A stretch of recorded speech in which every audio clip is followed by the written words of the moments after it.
The moment her lips touched his, the entire bar went silent.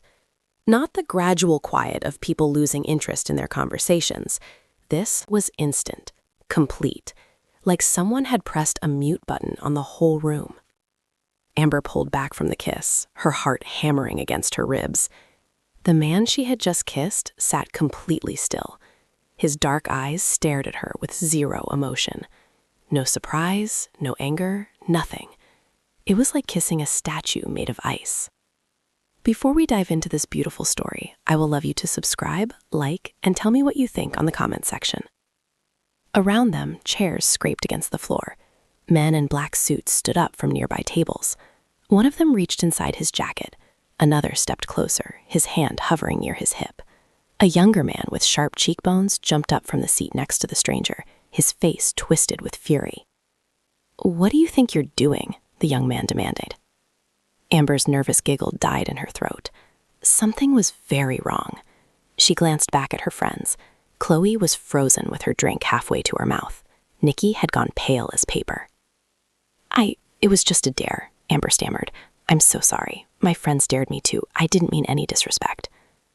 The stranger raised one hand, just slightly, barely a movement at all, but everyone around him froze. The angry young man stopped talking. The men reaching for weapons let their hands drop. The whole VIP section held its breath. 6 hours earlier, Amber had been arranging roses at the flower shop where she worked. The afternoon sun came through the windows, making everything warm and golden.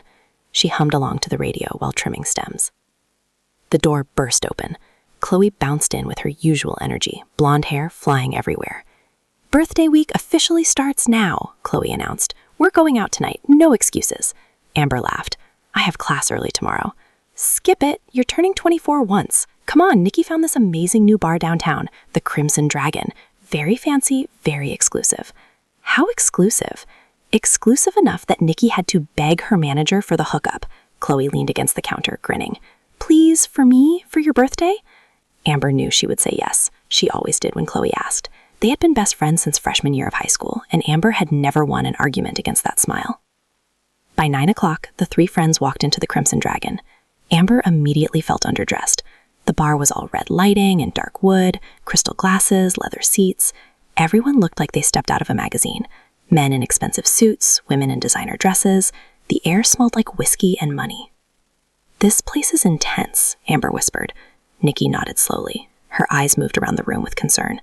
"The crowd seems different than I expected. More serious."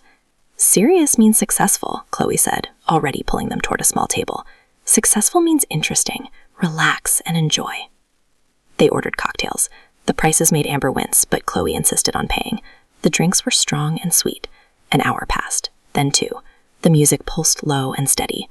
Amber started to relax. Then Chloe got that look in her eyes, the dangerous look. "I have an idea," Chloe said. "No," Nikki said immediately. "You don't even know what I'm going to say." "I know that look. The answer is no." Chloe ignored her. She leaned close to Amber. "See that man over there, in the VIP section?" I looked. In the corner of the bar, separated by velvet ropes, sat a man alone at a private table. Even from across the room, he stood out. Tall, black hair, a face that could have been carved from stone. He wore a dark suit that probably cost more than Amber's car. Everything about him screamed danger. "I dare you to kiss him," Chloe whispered. "Absolutely not," Amber said. "Birthday dare. You have to. It's in the rulebook." The stupid rulebook. A document they made in 10th grade after watching too many teen movies. The sacred law of their friendship. Birthday dares could never be refused. "That rule is ridiculous, and we were children," Amber protested. "A rule is a rule." Amber looked at the stranger again. He sat perfectly still, staring at nothing. Cold, untouchable, terrifying. She stood up before she could change her mind. "I hate you," she told Chloe. "You love me. Now go." Amber started walking toward the VIP section, her legs shaking with every step. She had no idea that this single moment would destroy her normal life forever. The walk across the bar felt like it took forever. Amber's heels clicked against the dark wooden floor. Each step brought her closer to the mysterious stranger. Each step made her heart pound harder. She could feel eyes on her. People at nearby tables stopped their conversations to watch. A waitress carrying drinks paused and frowned. 2 large men near the velvet ropes straightened up, their eyes locking onto Amber like missiles finding a target. Inside her head, Amber was screaming at herself. Turn around, go back, this is insane. But her legs kept moving. Chloe's dare echoed in her mind. The stupid rulebook. 10 years of friendship built on silly promises and challenges. It was just a quick kiss, nothing more. She would peck him on the cheek, run back to her friends, and laugh about it forever. No big deal. The 2 security guards stepped forward as she approached the velvet rope. They were huge, shoulders like boulders, necks thick as tree trunks. One of them held up his hand. VIP section is closed, he said. His voice was flat and cold. I just need 1 minute, Amber said. She tried to smile. I just want to say hello to someone. The guards exchanged a look. The second one actually laughed. It was not a friendly laugh. Lady, walk away, now. Amber glanced back at her table. Chloe was making shooing motions with her hands. Nikki had covered her face. The competitive fire that had gotten Amber through college exams and difficult bosses suddenly flared up. She hated backing down, hated it more than anything. She ducked under the first guard's arm. Everything happened fast after that. The guards grabbed for her, voices shouted. The younger man at the stranger's table jumped up with fury in his eyes. Amber's body moved on pure panic and determination. She rushed forward, leaned down, and pressed her lips against the stranger's mouth. And now here she was, surrounded by dangerous men, her lips still tingling from the kiss, the stranger staring at her with those empty, terrifying eyes. Who are you? He asked. His voice was quiet, accented. Korean, she realized, but the accent was not what made her blood freeze. It was the calm, the complete and total control in every word. This was a man who never needed to raise his voice, because people obeyed him anyway. My name is Amber, she said quickly. The words tumbled out like water from a broken pipe. Amber Hayes. I'm so sorry. My friends dared me. It's my birthday week and we have this stupid rulebook from high school and I had to kiss someone and they picked you and I know it was wrong and I'm really, really sorry. She pulled out her phone with shaking hands. She opened the old document they had saved years ago, the friendship rulebook with all their silly rules about dares and secrets and promises. She showed it to him. The stranger took her phone. His fingers were long and elegant. He read the screen slowly. Something flickered across his face, too quick to understand. Memory, maybe, or amusement. Then it was gone, replaced by that cold emptiness. The younger man stepped closer. His handsome face was twisted with anger. Boss, let me handle this. She could be working for someone. This could be a setup. Boss. The word hung in the air. Amber's stomach dropped. The stranger handed back her phone. His eyes never left her face. He studied her like she was a puzzle he wanted to solve, like she was prey and he was deciding whether to pounce. Frankie, the stranger said, sit down. The younger man obeyed immediately. No questions, no arguments. He sat down and stayed silent. The stranger returned his attention to Amber. He tilted his head slightly. The movement reminded her of a wolf examining a rabbit. You kissed me, he said slowly, a complete stranger, in my private space, because of a dare. Yes, Amber whispered. It was stupid. I'm so sorry. You are either very brave or very stupid. Probably stupid. Something changed in his expression. The corner of his mouth moved. Not quite a smile. Not quite anything. But it was the first real expression she had seen from him. He stood up. Amber had not realized how tall he was. He towered over her. His presence seemed to fill the entire VIP section. The expensive cologne he wore mixed with something darker, something dangerous. He stepped closer. Amber wanted to run, but her feet were glued to the floor. Her breath got in her throat. She was certain she was about to die. This man would snap his fingers, and she would disappear forever. Then he smiled. It was not a warm smile. It was not friendly or kind. It was the smile of a predator who had found something interesting, something worth playing with before the kill. Sit down, he commanded. He gestured to the leather chair across from his table. Amber did not move. That was not a request, he added softly. Amber sat down. Her whole body was trembling. Behind her, she heard the security guards return to their positions. The velvet rope closed. She was trapped in the dragon's den with no way out.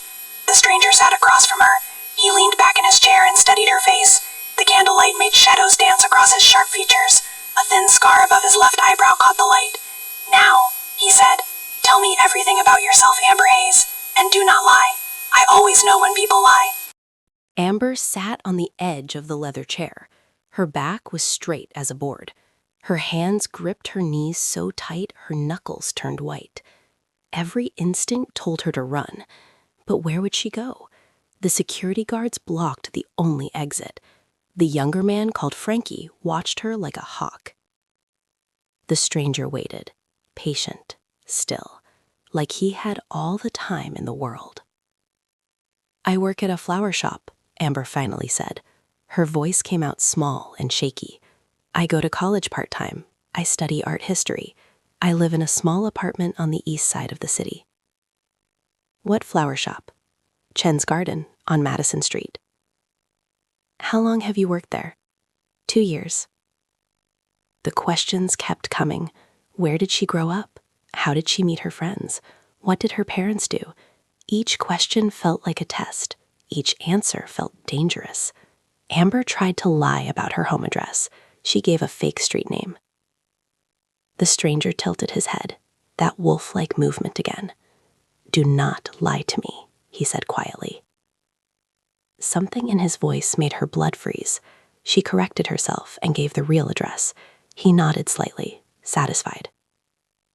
A waitress appeared without being called. She placed 2 glasses and a bottle of expensive whiskey on the table. The stranger poured 2 drinks and slid one toward Amber. "Drink," he said. Amber did not usually like whiskey. The smell alone made her nose wrinkle, but something told her not to refuse. She picked up the glass and took a small sip. It burned going down.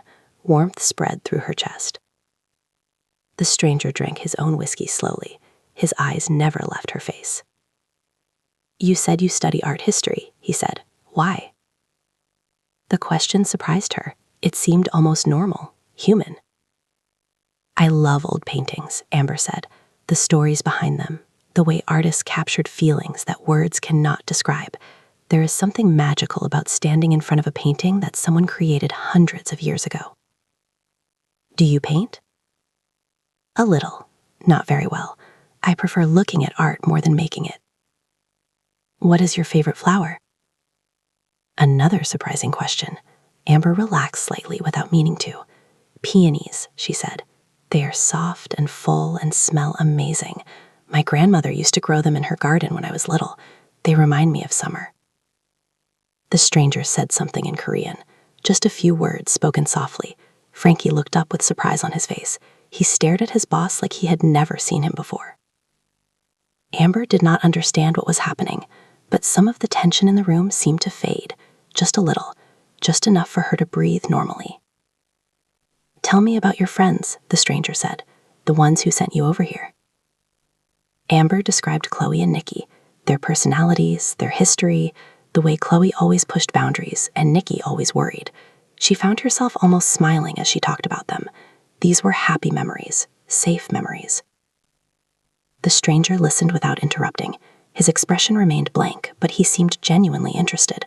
Amber started to think that maybe this would be okay. Maybe he would let her go. Maybe she had worried for nothing. Then the back door opened.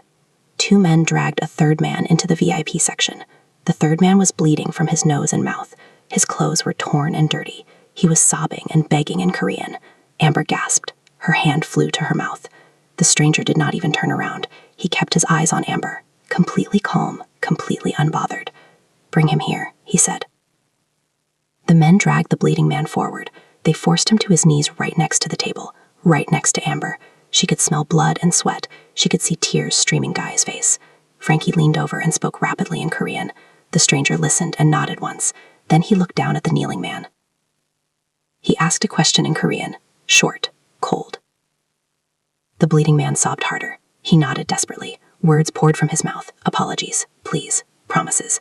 The stranger waved his hand, a small gesture, barely a movement.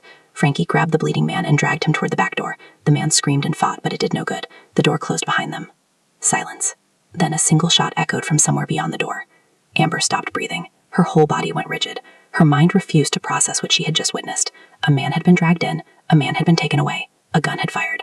The stranger picked up his whiskey glass. He took a calm sip like nothing had happened. Then he looked at Amber with those cold, empty eyes. "You were telling me about peonies," he said. Amber stood up so fast her chair scraped against the floor. The sound was harsh and loud in the quiet room. "I need to leave," she said. Her voice cracked. "Please, I need to go now." The stranger did not try to stop her. He did not call the guards or grab her arm. He simply watched her with that predator smile. "You kissed me, Amber Hayes," he said softly. In my world, that means something. You belong to me now, until I decide otherwise. Amber ran. Amber did not sleep that night. She lay in her bed staring at the ceiling. Every small sound made her jump. The building settling, a car passing outside, a neighbor closing a door. Each noise could be someone coming for her. The gunshot echoed in her mind, over and over. The bleeding man begging for his life. The casual wave of the stranger's hand. The door closing. The shot. Like it was nothing. Like ending a life meant nothing at all. She checked her locks 12 times. She pushed her small dresser against the front door. She kept her phone clutched in her hand, ready to call the police. But what would she tell them? A man looked at her scary. She heard a noise that might have been a gun.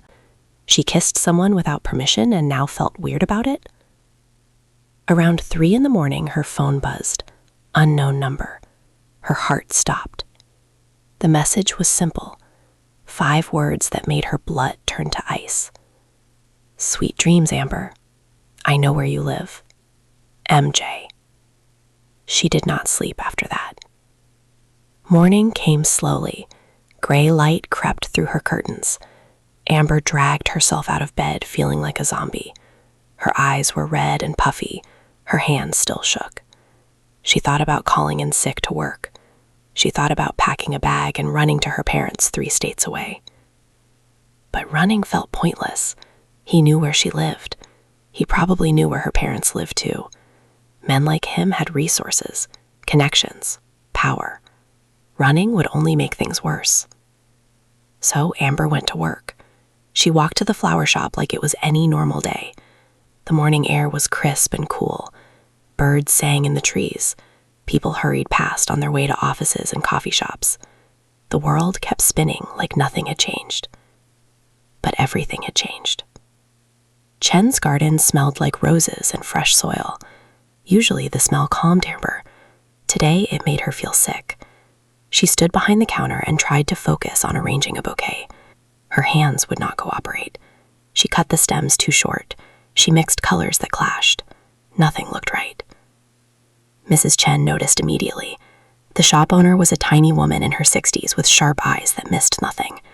"You look terrible," Mrs. Chen said bluntly. "Bad night?" "Something like that." "Boy trouble?" Amber almost laughed. Boy trouble. If only it were that simple. "Just tired," she said. "I will be fine." Mrs. Chen did not look convinced, but she let it go. She returned to the back room to work on a wedding order. Amber was left alone with her thoughts and her ruined bouquet. The shop bell rang. Amber looked up and her heart stopped for the second time in 12 hours. Frankie stood in the doorway. He wore an expensive gray suit and designer sunglasses. His dark hair was slicked back perfectly. He looked completely out of place among the flowers and ribbons, like a shark swimming through a koi pond. "Good morning," he said cheerfully. "Nice little shop." Amber could not speak. Her mouth opened, but no words came out. Frankie browsed the flowers slowly. He touched petals and sniffed blossoms like he had all day. Finally, he picked up a bouquet of pink peonies. He carried them to the counter and set them down. "These are lovely," he said. "I would like to place an order for delivery." Amber's hand shook as she pulled out the order form. She tried to keep her voice steady. "What is the delivery address?" Frankie smiled. It was not a friendly smile. He recited her home address. Every word, every number, perfectly correct. "The flowers are for you," he said. "A gift from the boss." Amber stepped down her pen. She could not pretend anymore. "What does he want from me?"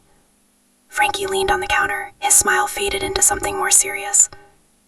"Boss wants to have dinner with you tonight. 8 o'clock. A car will pick you up at your apartment. Wear something nice. And if I refuse..." Frankie tilted his head. The movement reminded her of his boss. That same predator gesture. "I would not recommend refusing." He slid a black credit card across the counter to pay for the flowers. Amber processed the transaction with numb fingers. The receipt printed. Frankie took it and folded it neatly into his pocket. "See you tonight, Amber. Do not be late. Boss hates waiting." The bell rang again as he left. Amber stood frozen behind the counter. The peony sat in front of her, beautiful and innocent, a gift that felt like a threat. Her lunch break came 2 hours later. She called Nikki immediately. They met at a small cafe around the corner. Nikki looked almost as bad as Amber Salt, dark circles under her eyes, nervous energy in every movement. "Tell me everything," Nikki said. Amber told her. The VIP section, the kiss, the bleeding man, the gunshot, the text message, Frankie at the flower shop, the dinner invitation that wasn't really an invitation. Nikki listened with growing horror on her face. "We need to go to the police," Nikki said. "And tell them what? I have no proof of anything." "Then we run, tonight. Just get in your car and drive." Amber shook her head slowly. "He knows where my parents live, Nikki. I saw it in his eyes. He knows everything about me already. If I run, he will find me. Or worse, he will hurt the people I love." Nikki grabbed her hands across the table. Her eyes were wet with tears. "My manager told me more about him after you left last night. His name is Min-Joon Kang. He runs the Korean Mafia in this entire city, maybe the whole West Coast." She paused, swallowed hard. 3 months ago, a girl rejected his business partner. They found her car in the river a week later. Amber felt the world tilted sideways. What am I going to do?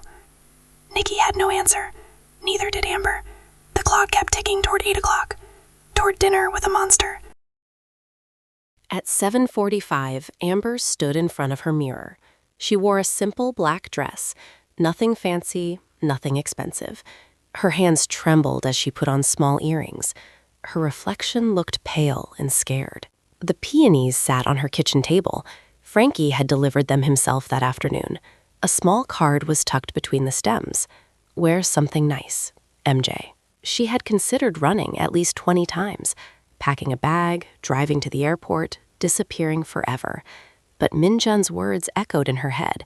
He knew where her parents lived. He knew everything. Running would only make things worse. At exactly 8 o'clock, someone knocked on her door. Amber jumped, even though she expected it. She took a deep breath and opened the door. Frankie stood in the hallway wearing another expensive suit.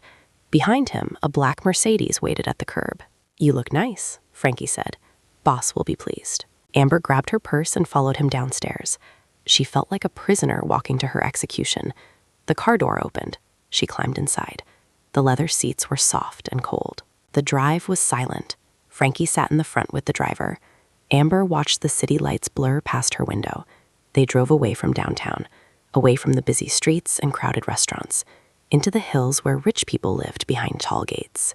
The Mercedes stopped at a massive modern house, all glass and concrete and sharp angles. It overlooked the entire city like a king watching his kingdom. Security cameras pointed in every direction. 2 guards stood at the entrance. Frankie opened her door. "This way." Inside, the house was beautiful and cold. White walls, black furniture, gray floors. Everything was perfect and expensive and completely without warmth. Korean art hung on the walls. Sculptures sat on pedestals. It looked like a museum instead of a home. An elderly woman appeared from a side room. She was small and wrinkled with kind eyes. She wore a simple dress and an apron. She looked at Amber with curiosity and something else. Hope, maybe. "This is Mrs. Park," Frankie said. "She takes care of the house and the boss." Mrs. Park bowed slightly. "Welcome. You are very pretty. Come, I make tea." Frankie shook his head. "No time. Boss is waiting." He led Amber through the house to a dining room. A long table was set for 2. Candles flickered in silver holders. Plates of Korean food covered the surface. It smelled amazing, but Amber had no appetite. Min-Jun entered from another door. He wore casual clothes tonight. Black pants and a simple dark shirt. No suit, no tie. He looked almost normal, almost human. But his eyes were the same, cold and empty and terrifying. "You came," he said. "Did I have a choice?" The corner of his mouth twitched. Everyone has choices. Some are just wiser than others. He pulled out a chair for her. Amber sat down slowly. Min-Jun sat across from her and began serving food onto her plate. Rice, meat, vegetables, small dishes she did not recognize.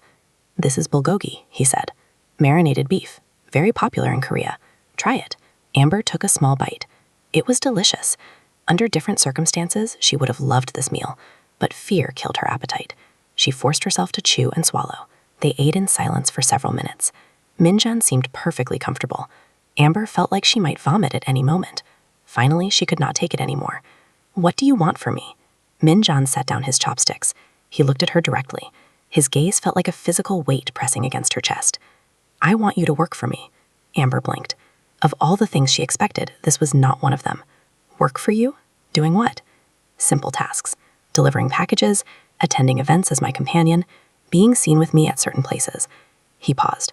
Nothing violent, nothing that would dirty your hands. You want me to be a criminal. I want you to be useful. Amber shook her head. No, absolutely not. I am not a criminal. I will not help you do whatever terrible things you do. Min-jun nodded slowly. He did not seem surprised or angry. He pulled out his phone and slid it across the table. Amber looked at the screen. Photos. Dozens of photos. Her apartment building, her flower shop, Chloe getting into her car, Nikki walking to work, her parents' house 3 states away, her mother gardening in the backyard. These were taken today, Min-jun said quietly. I have people everywhere, Amber, watching, waiting. If you refuse me, I will assume you are a threat, someone who knows too much about my business. And I eliminate threats. Amber's eyes filled with tears, the photos blurred. You would hurt innocent people? My family? My friends? I would do whatever is necessary to protect my organization. He leaned forward. But I do not want to hurt them. I want you to work for me. Be loyal, follow my rules, do these things, and everyone you love stays safe. And if I go to the police, then everyone dies, starting with your mother. The words hung in the air like poison. Amber looked at the phone again, her mother's smiling face in the garden, completely unaware that a monster was watching her. Do we have a deal? Min-jun asked. Amber closed her eyes. Tears rolled down her cheeks. She thought about her normal life, her boring job, her small apartment, her simple dreams. All of it was gone now, burned away in a single moment of stupidity. Yes, she whispered, we have a deal. Min-jun smiled. It was still not a warm smile, but something flickered in his eyes. Satisfaction, maybe, or something stranger. Welcome to my world, Amber Hayes. The police separated Amber from Min-jun the moment they entered the building. Strong hands grabbed her arms and pulled her away. She looked back and saw Min-jun being surrounded by officers. His face showed nothing. Complete calm, like being arrested was just another Tuesday. Detective Harrison Gray took Amber to a small private room away from the chaos. The room had bare walls and harsh lighting. A single table sat in the middle, with 2 chairs facing each other. Gray pointed to one chair. Sit, he said. Amber sat. Her shoulder throbbed where the purse strap had dug into her skin. Her silver dress felt ridiculous now, too fancy for an interrogation room. Gray sat across from her. He was older than she expected, maybe mid-50s. His hair was gray and thinning. Deep lines carved his face like rivers through stone. But his eyes were sharp, intelligent, dangerous in their own way. Open the purse, he said. Amber looked down at the bag in her lap. The wrong purse, the one she had swapped with the woman in the red dress. Her fingers trembled as she unzipped it. Inside was money, stacks and stacks of cash bound with rubber bands. Beneath the money was a small black notebook. Gray reached over and took the notebook. He flipped through the pages slowly. His expression grew darker with each page. Do you know what this is? He asked. Amber shook her head. Names, account numbers, transaction records. Gray set the notebook down carefully. This is evidence of money laundering and bribery going back 3 years. Politicians, judges, police officers, all on someone's payroll. I did not know, Amber said quickly. I had no idea what was in there. Gray leaned back in his chair. He studied her face like he was reading a book. Let me tell you what I do know. I know you have been seen with Min-jun Kang for the past 2 weeks, delivering packages, attending meetings, picking up items from storage units. He pulled out a folder and spread photographs across the table, surveillance photos. Amber at the restaurant, Amber at the gallery, Amber getting into the black Mercedes. You are either an accomplice or a victim. Which is it? Amber stared at the photographs. Her normal life felt like a distant dream. The flower shop, her college classes, movie nights with Chloe and Nikki. All of it seemed to belong to someone else now. I am not a criminal, she whispered. Then help me. Give me testimony against Kang, and I will help you. Witness protection, immunity, a new life far away from all this. Amber's mind raced. Betray Min-jun. It sounded so simple. Just tell the truth and walk away. Start over somewhere new. Forget any of this ever happened. But she remembered his eyes when he talked about Jiwoo, the pain hidden beneath all that ice, the broken man inside the monster. And she remembered his threats, the photos of her parents, Chloe, Nikki, everyone she loved. Detective Harrison Gray leaned forward. We can protect them. Can you? Can you really? Amber met her eyes. He has people everywhere. You said it yourself. Police officers on his payroll. How do I know you are not one of them? Gray's jaw tightened. He did not answer. I need time to think, Amber said. Gray stood up and walked to the door. You have 20 minutes. Think carefully. This might be your only chance. He left. The door clicked shut behind him. Amber was alone. She put her hands in her hands and cried. Hot tears streamed down her face and dripped on the fancy silver dress. Everything was falling apart. Every choice led somewhere terrible. Talk and risk everyone dying. Stay silent and go to prison. Run and be hunted forever. She thought about her parents, her mother's warm hugs, her father's bad jokes. They had no idea what their daughter had become, what she had gotten mixed up in. It would break their hearts. She thought about Chloe and Nikki, her best friends since forever. Chloe who pushed her to take risks, Nikki who always worried about consequences. This whole nightmare started with a stupid dare, a moment of fun that spiraled into horror. She thought about Minjun, the cold killer who showed her glimpses of something human, the widower still grieving his dead wife, the man who said she reminded him of someone who made him feel normal. Mrs. Park's words echoed in her memory. You good girl, maybe you save him. Save him? Was that even possible? Could a monster be saved? The door opened suddenly. Amber looked up, expecting Detective Gray. But it was not Gray. A woman in her 40s stood in the doorway. Expensive suit, perfect hair, cold professional eyes. She carried a leather briefcase and radiated power. I am Min Joan Kang's attorney, the woman said crisply. Do not say another word to anyone. I am getting you out of here. Amber stared in shock. They cannot hold you, the lawyer continued. No criminal record, no direct evidence. The purse swap can be explained as an accident. She checked her watch. You will be released within the hour, but the police will be watching you from now on. Everything you do, everywhere you go. Understood? Amber nodded slowly. True to her word, the lawyer had Amber released 50 minutes later. Detective Gray watched her leave with frustration burning in his eyes. This is not over, he called after her. You are making a mistake. Kang will destroy you eventually. They always do. Amber did not respond. She walked out into the cool night air. Frankie was waiting with the black Mercedes. She climbed inside without a word. The drive was silent. Amber stared out the window at the city lights blurring past. Her mind was empty. Her body was exhausted. She felt hollow inside. At her apartment building, Min Jin was waiting outside. He had been released too. His expensive tuxedo was wrinkled now. His perfect hair was slightly messed up, but his eyes were the same, cold, unreadable. He walked her to her door. They stood in the hallway facing each other. The silence stretched between them like a living thing.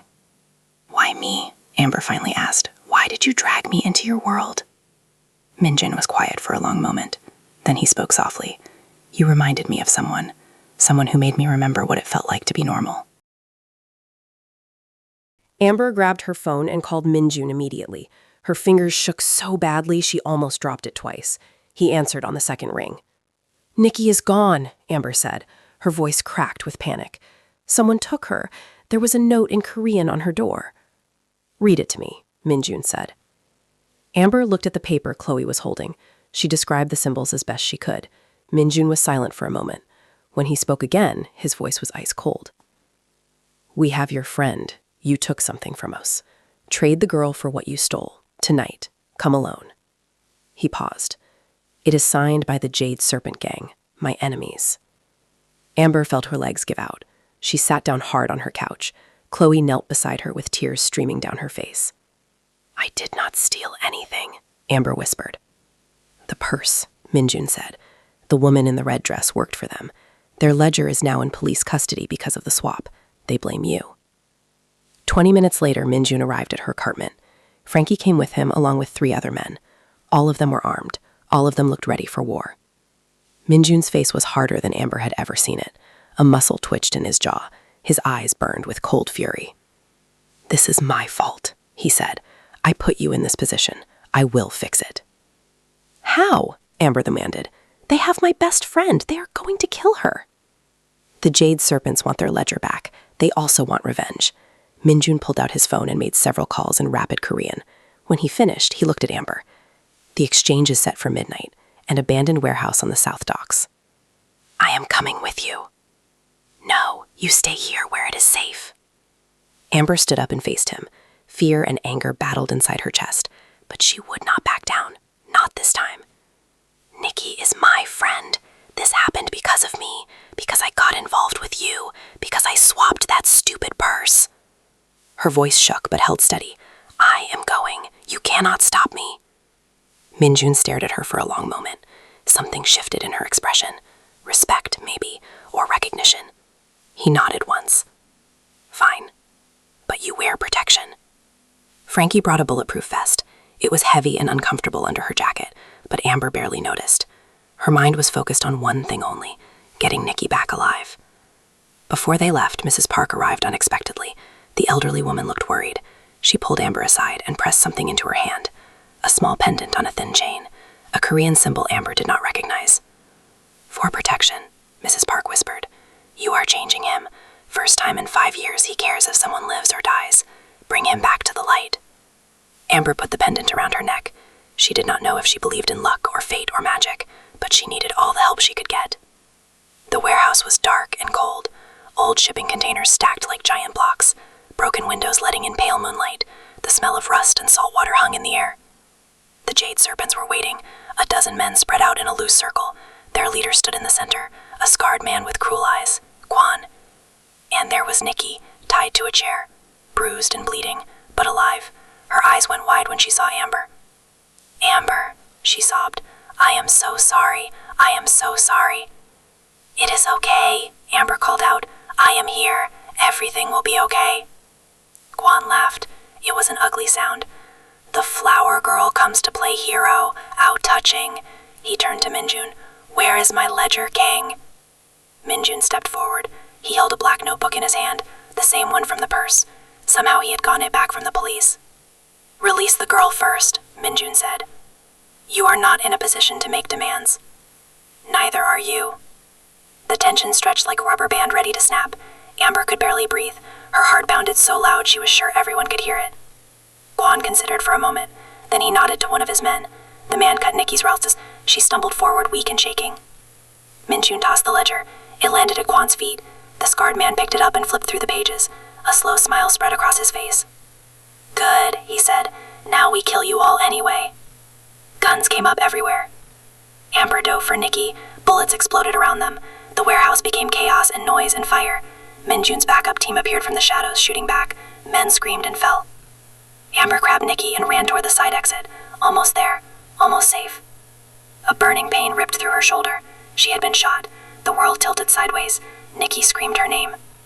Kwan stood 20 feet away. His gun pointed at Amber's head. His finger tightened on the trigger.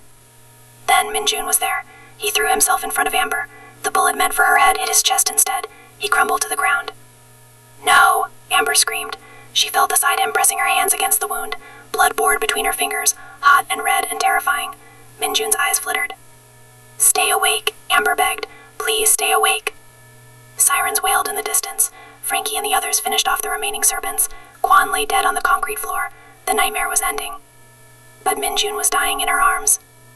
3 months later, Amber sat in a prison visiting room. Her shoulder had healed, leaving only a small scar, but the bigger wounds were invisible, the ones inside. Minjun sat on the other side of the class. He looked different now, softer somehow. The ice in his eyes had melted. He picked up the phone and she did the same. How are you? He asked. Better. I went back to school. Nikki moved away to start fresh. Chloe has apologized about 1,000 times for that stupid dare. Minjun almost smiled. That stupid dare saved my life. He had taken a deal, full testimony against his organization in exchange for a reduced sentence, 2 years instead of life. Detective Gray had made it happen. The entire Baco crew was dismantled. Mrs. Park turned your house into a community center, Amber said. For at-risk youth, she is using your money for good. This time Minjun did smile, a real smile, human and warm. She always believed I could change. She was right. Minjun put his hand against the glass. Amber matched it from her side. Their palms separated by inches but connected by something stronger. When I get out, Minjun said softly, I want to be the man you saw when you kissed me that night. Just a man in a bar, not a monster. Amber felt tears prick her eyes. I will be waiting, she said. The dare was stupid. The kiss was crazy. But somehow it led to redemption. Sometimes the bravest thing you can do is see the human in the monster and believe they can change.